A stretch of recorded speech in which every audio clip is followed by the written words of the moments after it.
أعوذ بالله من الشيطان الرجيم. بسم الله الرحمن الرحيم. الحمد لله رب العالمين الرحمن الرحيم مالك يوم الدين إياك نعبد وإياك نستعين اهدنا الصراط المستقيم صراط الذين أنعمت عليهم غير المغضوب عليهم ولا الضالين.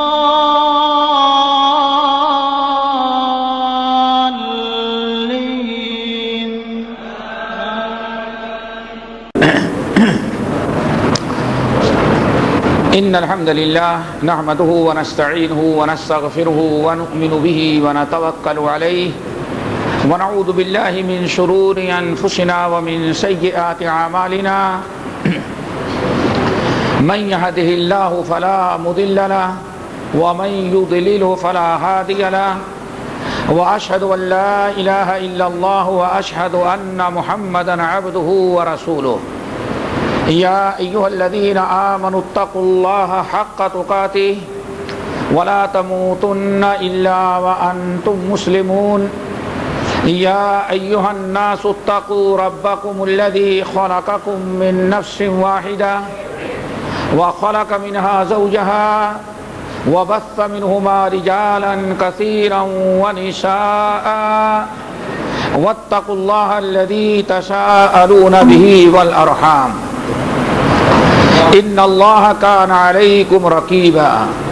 يا أيها الذين آمنوا اتقوا الله وقولوا قولا سديدا يصلح لكم أعمالكم ويغفر لكم ذنوبكم ومن يطع الله ورسوله فقد فاز فوزا عظيما.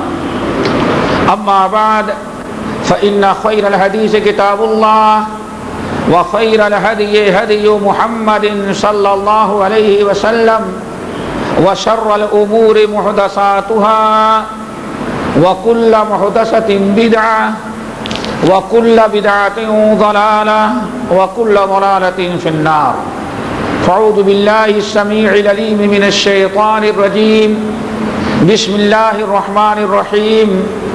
إن الذين قالوا ربنا الله ثم استقاموا تتنزل عليهم الملائكة ألا تخافوا ولا تحزنوا وأبشروا بالجنة التي كنتم توعدون.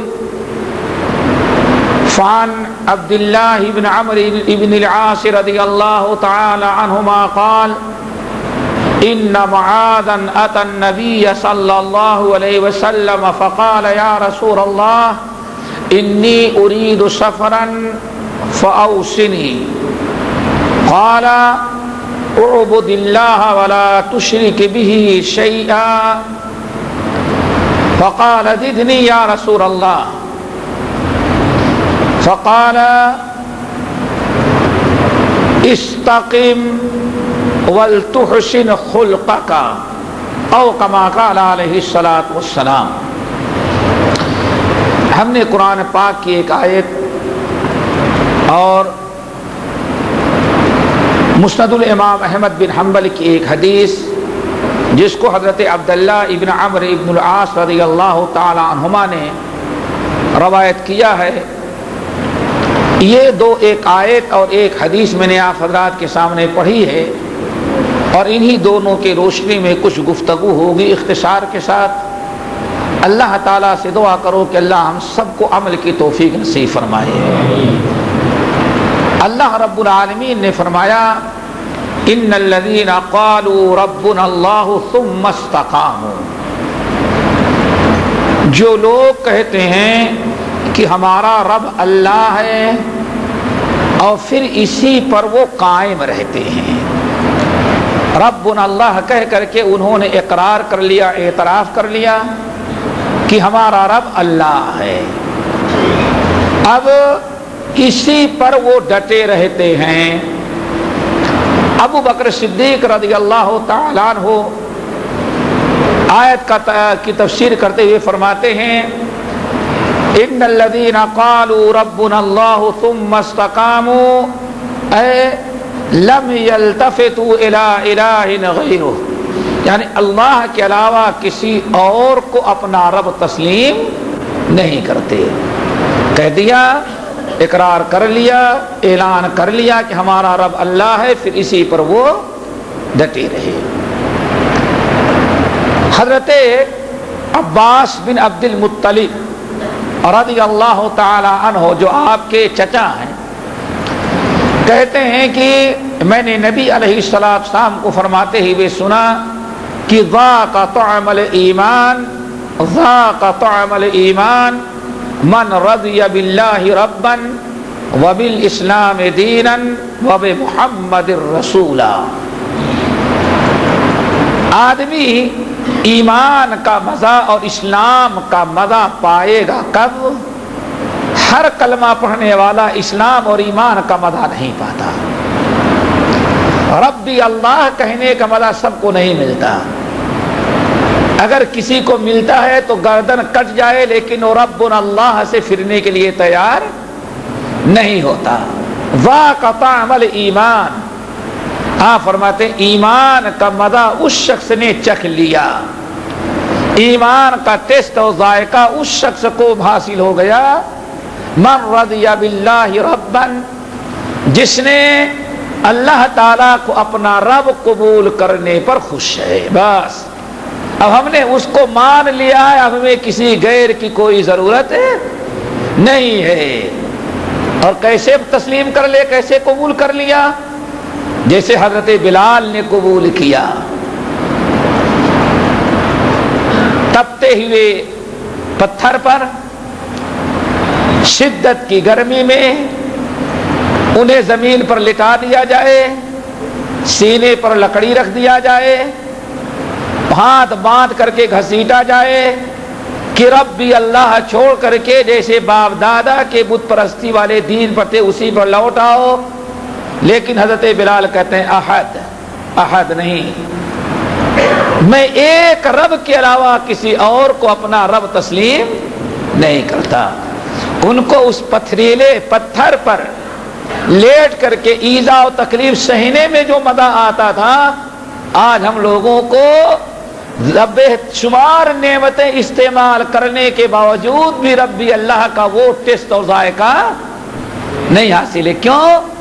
انہوں نے قبول کر لیا. ذاق طعم الایمان من رضی باللہ ربا وبالاسلام دینا. اللہ تعالیٰ نے جب وہ انسان اللہ کو اپنا رب تسلیم کر لیا، قبول کر لیا، اللہ تعالیٰ نے اس کو ایمان کا اور ربی اللہ کا مزہ چکھایا، مزہ دے دیا. کیوں؟ اب اس نے ساری کائنات کو چھوڑ کر کے اس نے اپنا تعلق کس سے جوڑ لیا؟ اللہ سے. شاباش، اللہ وحدہ لا شریک سے.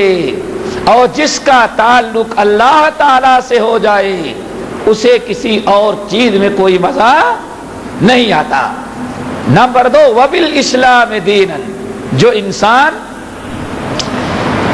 اسلام، دین اسلام کو اپنے لیے پسند کر لے، بس اسلام پر جینا ہے، اسلام پر مرنا ہے، اسلام پر سونا ہے، اسلام پر جگنا ہے. جس نے اسلام کو اپنا اوڑھنا اور بچھونا بنا لیا اب وہ مسلمان ہونے کا مزہ پائے گا.